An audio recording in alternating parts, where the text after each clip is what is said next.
Subscribe చేసేటప్పుడు పక్కనే ఉన్న గంట సింబల్ ను నొక్కి యాక్టివేట్ చేసుకోండి. ఆల్రెడీ సబ్స్క్రైబ్ చేసిన వాళ్ళు కూడా దయచేసి బెల్ బటన్ ను యాక్టివేట్ చేసుకోండి. సోషల్ మీడియా పుణ్యాన అవాస్తవాలు సైతం అంతే వేగంగా ప్రచారం పొందుతున్నాయి. ఇంకా అవి ఆరోగ్యానికి సంబంధించినవైతే మరీను.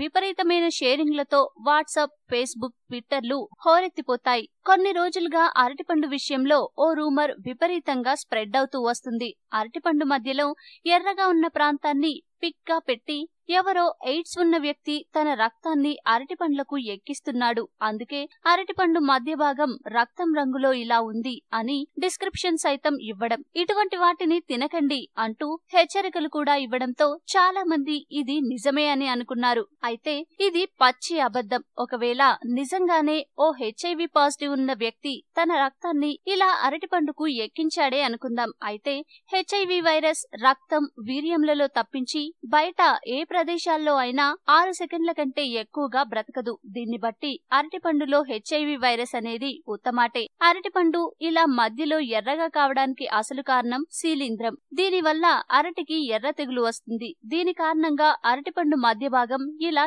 ఎర్రగా మారుతుంది. ఇంతేకాదు, ఇటీవలి కాలంలో చెమట ఎక్కువగా వస్తే చర్మ వ్యాధులు వస్తాయంటూ ఓ యాడ్ జనాల్ని మభ్యపెడుతుంది.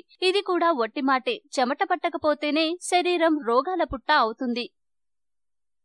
ఈ వీడియో మీకు నచ్చితే లైక్ చేయండి, అందరికీ షేర్ చేయండి, కానీ సబ్స్క్రైబ్ చేయడం మాత్రం మర్చిపోకండి.